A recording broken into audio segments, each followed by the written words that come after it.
Advocate Fazlur Rahman sir, উনি মুক্তিযোদ্ধা, উনি আমাদের জাতীয় বীর। অ্যাডভোকেট ফজলুর রহমানের মতো মানুষরা যদি না থাকতো তাহলে বাংলাদেশ নামটিরই আজ কোনো অস্তিত্ব থাকতো না। ওনারা বাংলাদেশকে জন্ম দিয়েছেন, ওনারা বাংলাদেশের পিতা।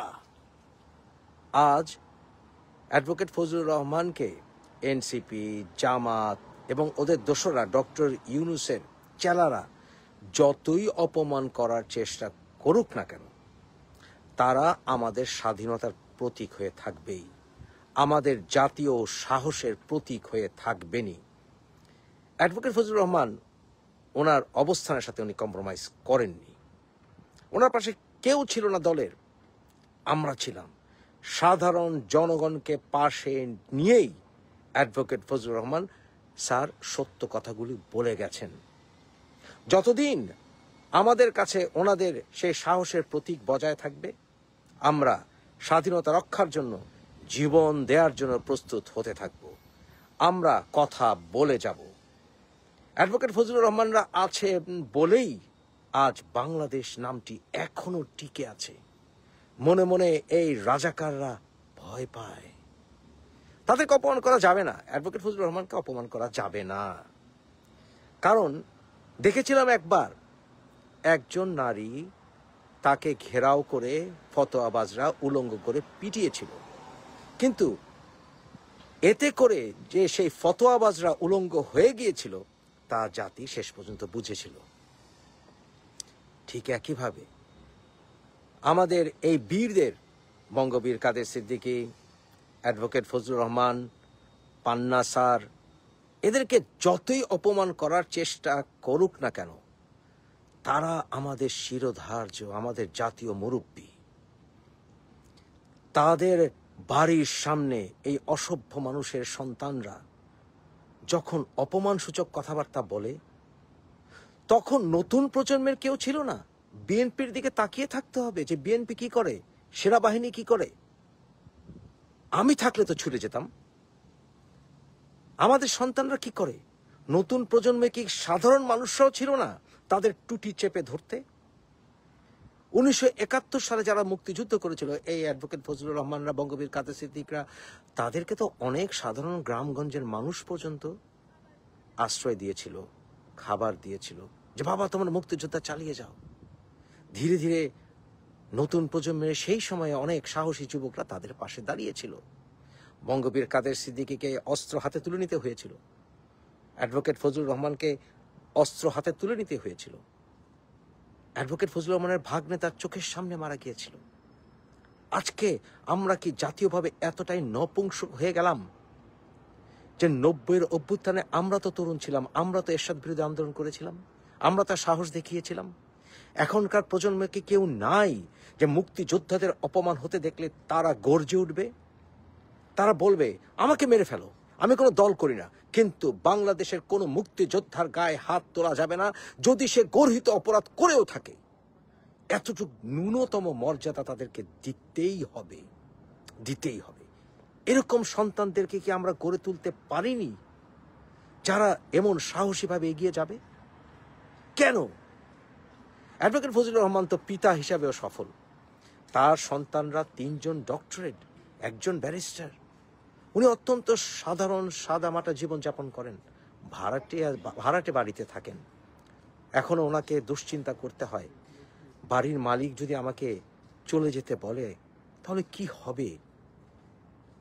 এই মানুষটির পাশে আমাদের নতুন প্রজন্মে কেউ নেই, দল নেই, দল তাকে উল্টো অপমান করে।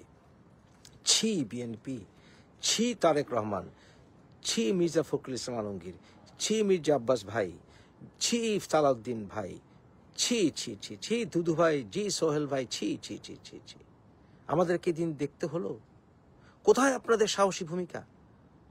আমরা তো আপনাদের সাহসী ভূমিকার জন্য দাঁড়িয়ে আছি না। বিএনপি যদি বলে শুধুমাত্র নির্বাচনটি হয়ে যাক, এখন আমরা কিছু বললে বা কিছু করলে বিএনপিকে তারা স্বৈরাচার সপশক্তি বলবে, না না, বলবে না, বলবে না, বলবে না। জাতীয় সরকারের এখনই সময়, বিপ্লবী সরকারের এখনই সময়। সেনাবাহিনী ক্ষমতা নিয়ে এখন একটি জাতীয় সরকার গড়ার ক্ষেত্রে সহায়তা করুক, সুষ্ঠু নির্বাচনের পথে হাঁটুক দেশ।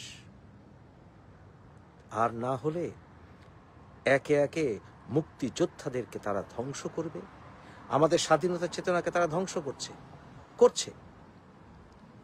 কিন্তু আমাদের ঐক্যবদ্ধ হতে হলে এই বীরদের পাশে আমাদের দাঁড়াতেই হবে, আমাদের জাতীয় মুরব্বীদের পাশে দাঁড়াতেই হবে। যখন নতুন প্রজন্মের একটা অংশ কুলাঙ্গার হয়ে গেছে, সহ্য হবে না আর, সহ্য হতে দেওয়া যায় না আর। স্বাধীনতার বিরুদ্ধে যখন আক্রমণ আসে তখন বসে বসে আঙুল চোষাটা ভদ্রতা নয়। এই যে আমি এখন কানাডায় আছি, কানাডায় আপনি পারবেন কানাডার স্বাধীনতার বিরুদ্ধে স্লোগান দিতে? হাড্ডি থাকবে না শরীরে। আমেরিকা পারবেন, ব্রিটেনে পারবেন, পৃথিবীর কোন দেশে পারবেন সেই দেশের স্বাধীনতার বিরুদ্ধে কথা বলতে, সেই দেশের মুক্তিযোদ্ধাদের বিরুদ্ধে কথা বলতে পারবেন? পিঠের চামড়া থাকবে না। দ্বিতীয় বিশ্বযুদ্ধের যারা সুপারস্টার হিরো ছিল, যারা যুদ্ধ করেছে, ভেটারান, প্রথম বিশ্বযুদ্ধের, দ্বিতীয় বিশ্বযুদ্ধ, তাদেরকে এই অ্যালাইড ফোর্সের দেশরা মাথায় তুলে রেখেছিল। এখনো পপি অ্যাপিল হয়, আমেরিকায় হয়, কানাডায় হয়, নিউজিল্যান্ডে হয়, অস্ট্রেলিয়ায় হয়, ইউকেতে হয়, এখনো পপি অ্যাপিল হয়। যুদ্ধাহত সৈনিকদেরকে সহায়তা করার জন্য, ওয়ার ভেটারানদেরকে সহায়তা করার জন্য। আর আমরা প্রকৃত মুক্তিযোদ্ধারা, তারা কেউ সার্টিফিকেট ধারেনি। অনেকেই রিক্সা চালিয়ে বিনা টাকায়, বিনা চিকিৎসায় মারা গিয়েছিল অনেকেই। আজ মুক্তিযোদ্ধাদের পাশে আমরা নেই। জাতি এই অপমান রাখবে কোথায়? ইতিহাস আমাদেরকে ক্ষমা করবে না। আরেকটি সংগ্রামের জন্য রেডি হন। এদেরকে ছেড়ে দেওয়া ভদ্রতা নয়। আমি আমাদের বীরদেরকে বলবো, আমাদের মুরব্বীদেরকে বলবো, নেতাদেরকে বলবো, ঐক্যবদ্ধ হন। বলুন, স্বাধীনতার বিরুদ্ধে একটি কথা বললে, ৭১-এর বিরুদ্ধে একটি কথা বললে, আর একটি মুক্তিযোদ্ধার গায়ে হাত তুললে, সে যদি কোনো অন্যায় করে থাকে আইনি প্রক্রিয়া সে ফেস করবে। তাকে কোনো রকম অপমান করা যাবে না, হ্যারাসমেন্ট করা যাবে না। সভা হোল করলে সেখানে চ্যাংরা পোলাপানরা লতিফ সিদ্দিকীর গায়ে ধাক্কা দিবে। লতিফ সিদ্দিকী যত বড় অন্যায় করুক, মুক্তিযোদ্ধা, তাকে সেই সম্মান দিতে হবে। তার বিচার প্রক্রিয়া উনি ফেস করবেন। সেটি মুক্তিযোদ্ধার গায়ে হাত দিবে, বুলবুল ভাইয়ের গায়ে হাত দিবে? এত বড় সাহস তারা পায় কিভাবে? পিঠের চামড়া রাখা যাবে না। যারা ইল্লু পিঙ্কুর নাম নিয়ে বা তাদের ইনস্ট্রাকশনের সাথে মিলে কোনো কাজ করে, তাদের পিঠের চামড়া রাখা যাবে না, তাদের পিঠের চামড়া রাখা যাবে না। স্বাধীনতার বিরুদ্ধে কোনো পদক্ষেপ তো দূরের কথা, কোনো কথা বললে সেটা যেই হোক, সেটা ফুয়াদ হোক বা যেই হোক, তার পিঠের চামড়া রাখা যাবে না। সেটা জামাতে ইসলামের কোনো নেতা হোক, এনসিপির কোনো নেতা হোক, পিঠের চামড়া রাখবেন না। পারবেন? এই প্রজন্মকে